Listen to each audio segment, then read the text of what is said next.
Salut tout le monde et bienvenue au podcast Les vraies affaires zéro bullshit. Ici Roch Cholette, merci beaucoup d'être avec nous encore aujourd'hui. Et n'oubliez pas notre concours extraordinaire.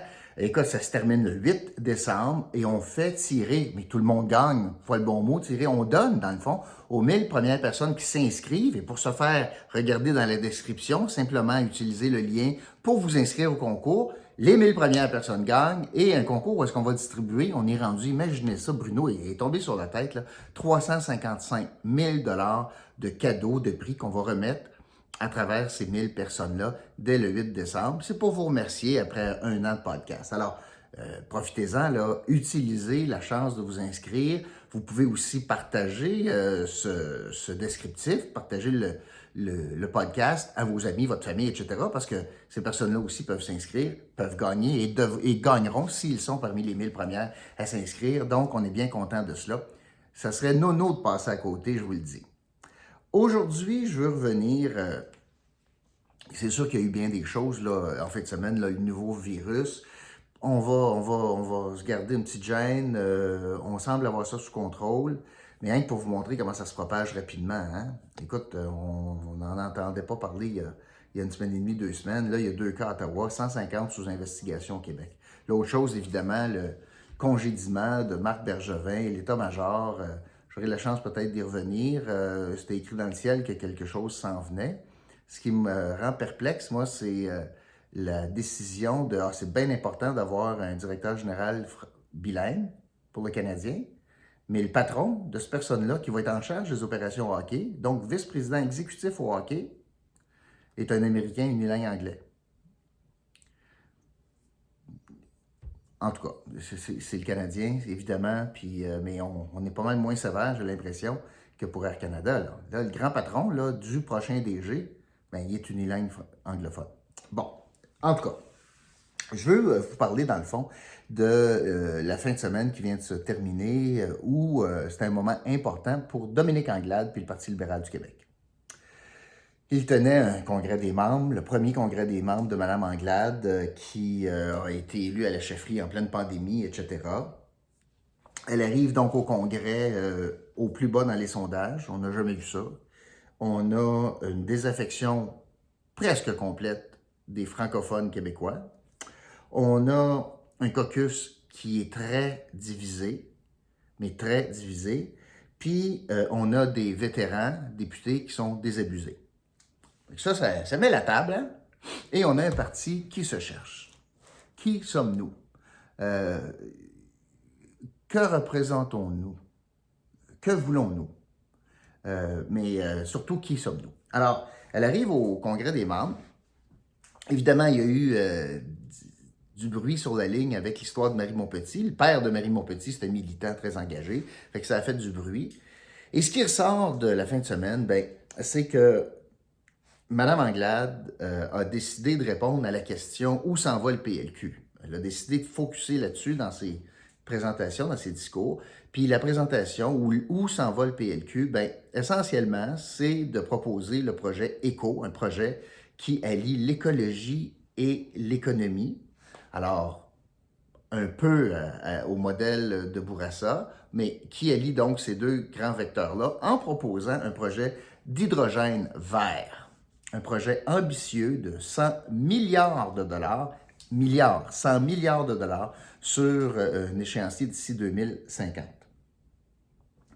Elle avait comme mandat de calmer la grogne, puis de montrer qu'elle était bien en selle, puis qu'elle sort de la fin de semaine avec des militants derrière elle. Moi, je pense qu'elle a réussi partiellement à faire cela. Elle a calmé le jeu, elle a enlevé la marmite qui bouillait là, sur le feu, là, sur le rond, là, elle l'a tassée. La marmite est encore sur le poêle. Puis la marmite, là, au lieu d'être sur un rond ouvert, là, elle l'a tassé, puis là, le rond est froid. Là. Mais il n'est pas bien loin d'être allumé. C'est à peu près l'image qui m'est venue suite au congrès. Le projet, donc, je vous le disais, Sabé James à Dominique Anglade, l'écologie, c'est essentiellement de proposer donc la nationalisation de l'hydrogène vert. Mais moi, j'arrive à 3 constats. Puis pour vous faciliter la vie à vous en rappeler des 3 constats, bien, ces 3 constats, c'est 3 constats qui commencent par la lettre C. Fait que les 3 C. C'est complexe, c'est contesté, puis c'est copié. Alors, complexe, c'est pas simple d'expliquer ça. Je peux m'imaginer des candidats libéraux expliquer l'hydrogène vert à la porte du monde. Puis à quoi ça va servir, puis comment ça va marcher, puis y a-t-il un marché pour ça, puis comment est-ce qu'on le fait, puis l'électrolyse de l'eau, puis... Alors, bonne chance. Et c'est assez loin là, de la préoccupation de tout le monde, l'hydrogène vert. Fait que c'est complexe. C'est intéressant, mais complexe. 2, contester, c'est pas évident qu'il y aura un marché, c'est pas évident que tous les mécanismes pour produire, c'est si écologique que cela, etc. Mais on semble diminuer l'importance de ces critiques-là. Puis troisièmement, le 3e C, c'est copier. La CAQ veut faire pareil. Bon, peut-être pas dans l'échéancier, peut-être pas dans les montants, peut-être pas dans la nationalisation, mais la filière hydrogène vert, ça fait longtemps qu'on parle de ça au Québec. Alors, c'est, dans le fond, et puis en passant, l'hydrogène vert, c'est beaucoup la saveur du mois. Là. Depuis quelques mois, tout le monde parle de ça. Puis là, Dominique Anglade arrive avec, c'est ça le projet. C'est ça qui va caractériser les libéraux. Quand on va penser aux libéraux, c'est à ça qu'on va penser. Elle souhaite donc faire rêver les Québécois avec son projet ECO. Les Québécois, les francophones, puis les gens des régions.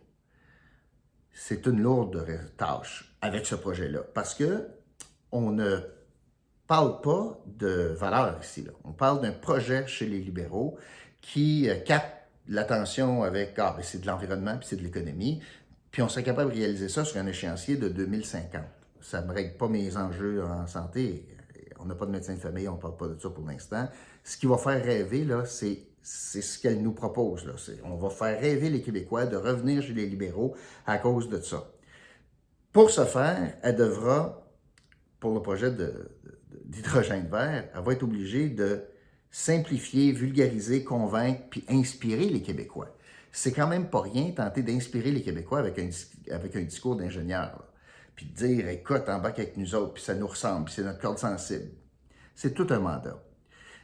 Mais, ce qui est pour moi encore plus triste que le défi colossal, que de prendre ce projet-là, puis dans le fond, de le rendre si intéressant, puis si inspirant, puis si mobilisateur, ce qui est encore plus difficile, à mon sens, c'est que même si Dominique Anglade avait tous les talents de grande communicatrice, puis avait du charisme à revendre, ce que je ne crois pas qu'elle a, puis je ne crois pas qu'elle a de grands talents de communicatrice, mais même si elle les avait, encore faut-il avoir un auditoire. Je veux te convaincre. Encore faut-il que tu m'écoutes. Personne qui ne m'écoute pas capable de la convaincre. Même si je suis le meilleur vulgarisateur sur la Terre. Le problème de Dominique Anglade, c'est l'auditoire. C'est, entre autres, le projet, qui elle est, qu'est-ce qu'elle veut. Bon, elle a tenté d'y répondre en fin de semaine. Ses capacités personnelles de vulgariser, de convaincre, de bien communiquer. Mais au-delà de ça, il n'y a plus d'auditoire. Les Québécois ont arrêté d'écouter cette offre de service. Entre autres, puis je reviens à mes vieilles habitudes, je vous répète que en politique, c'est comme la question du frigidaire. Le matin, toi, le dimanche matin, tu regardes-tu les circulaires pour regarder si tu veux changer ton réfrigérateur? La réponse, probablement, c'est non, parce que j'ai le mien, il est correct. Fait qu'en politique, il faut que tu démontres que le réfrigérateur est brisé. Après ça, le monde commence à regarder pour un nouveau réfrigérateur, puis à un moment donné, ils vont en acheter un. Alors, le rôle de l'opposition, c'est de montrer que le réfrigérateur est brisé. Mme Anglade a été incapable de faire ça. Elle n'a pas créé donc d'auditoire qui a un appétit pour magasiner le réfrigérateur. Fait que là, elle est en train d'en proposer un, mais il n'y a personne qui regarde sa circulaire. Il n'y a personne qui regarde pour changer sa circulaire, pour changer son réfrigérateur dans la circulaire. Fait que son premier problème, au-delà de tout, là, c'est qu'elle n'a pas d'auditoire. Encore moins des auditoires francophones, puis encore moins des auditoires qui peuvent changer d'idée. Là, en fin de semaine, elle a parlé à des libéraux convaincus. Elle a eu même de la misère à parler à des libéraux convaincus. Fait que, eux autres, là, c'est sûr qu'ils vont voter libéral. C'est correct. Mais c'est pas à eux autres qu'il faut que tu parles. Pas juste à eux autres. Puis c'est pas à eux autres qu'il faut que tu convaincs. Il Faut que tu votes, faut que tu convainques du monde qui ont voté contre toi ou qui ne sont pas allés voter. Et ce monde-là, pour l'instant, ne sont pas à l'écoute de Dominique Anglade. Donc, c'est pas simple pour elle parce que non seulement il faut qu'elle soit bonne, mais il faut qu'elle ait une auditoire. Le parti, en fin de semaine, à mon sens, a pris un très grand risque. Parce que, avant, c'était facile de définir les libéraux, quand j'étais là notamment, puis avant, moi, puis bon, les libéraux, il y en avait deux tangentes. Ou ben non, tu étais pour l'économie, puis tu étais pour pas de référendum, ou tu étais péquiste, puis tu étais plus à gauche, plus social-démocrate, puis tu voulais que le Québec devienne un pays. C'était assez simple. Là, les cartes sont toutes brouillées avec la CAQ, puis avec le manque d'appétit pour un référendum, puis c'est pas dans le radar. Personne qui a peur de ça. Là. Il n'y a plus beaucoup d'entrepreneurs qui se lèvent le matin puis qui ont peur de ça. Alors, avant, c'était ça. Puis maintenant, on va définir le parti, selon Dominique Anglade, par l'hydrogène. L'enjeu ici, c'est qu'elle n'a jamais été capable, au cours du week-end, de revenir puis de parler des valeurs libérales. L'hydrogène, c'est un projet, c'est la saveur du mois, c'est correct. Ça pourrait caractériser un mandat libéral, oui, mais c'est pas l'ADN du parti, ça, l'hydrogène. Puis le virage gauche et vert qu'elle fait prendre au parti, c'est un risque énorme. Je dis ça, puis en même temps, vous allez voir que ma conclusion, peut-être je vais y arriver à une autre conclusion. Donc, c'est un risque qu'elle prend, faisant virer à gauche et vers le vert, mais vert très, très, très, très, très foncé, plus foncé que la CAQ. Elle s'en vient dans les plates-bandes de Québec solidaire, mais avec un volet économique plus fort. Fait que j'ai hâte de voir, ça c'est le pari que le parti prend. Il faut qu'elle l'explique, comme je vous disais. Non seulement il faut qu'elle l'explique, il faut qu'il y ait une auditoire pour ça. Mais elle n'a pas parlé de valeur, elle n'a pas parlé de qui sommes-nous, elle n'a pas parlé de pourquoi j'ai une carte de membre libéral. Jusqu'à la fin de semaine qui vient de passer, là, il n'y a pas un membre qui avait une carte à cause de l'hydrogène.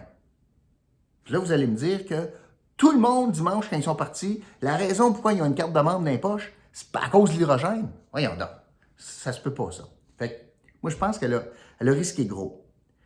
Et il y a deux hypothèses qui peuvent arriver. Parce qu'elle est sortie là, en se faisant applaudir, puis écoute, c'est léché comme projet, etc. Il y a deux hypothèses, à mon sens. Première hypothèse. Elle a réussi à convaincre. Puis là, les députés actuels, les candidats, les futurs candidats, puis les militants, là, ils sont gonflés à bloc. Là. Puis là, ils ont vu en elle là, une chef. Puis ils ont vu une première ministre. Puis ils ont vu que la victoire en 2022, dans 10 mois, cette victoire, elle est possible. Puis là, les gens sont partis, puis tout le monde pousse dans la même direction, puis on a le couteau entre les dents, puis on a des chances de gagner. Puis si on ne gagne pas, ben on va avoir plus que le résultat de la dernière élection, qui était de 31 députés.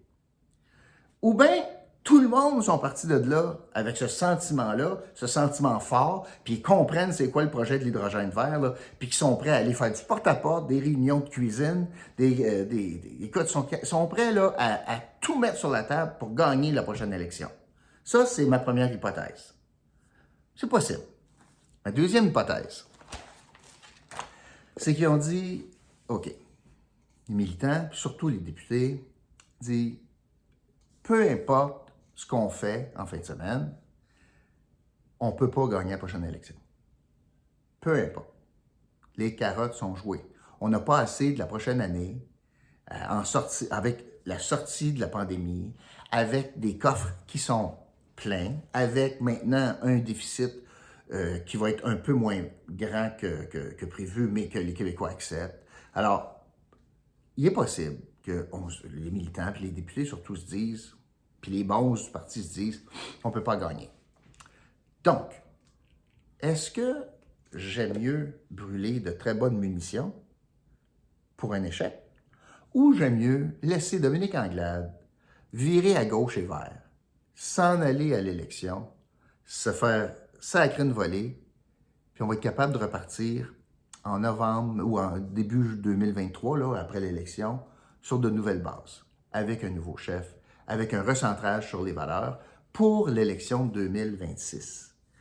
Si le target est 2026, c'est pas fou de laisser aller Dominique Anglade en tentant un grand coup vers la gauche et vers le vert, en sachant que les chances ne sont pas très grandes d'une victoire.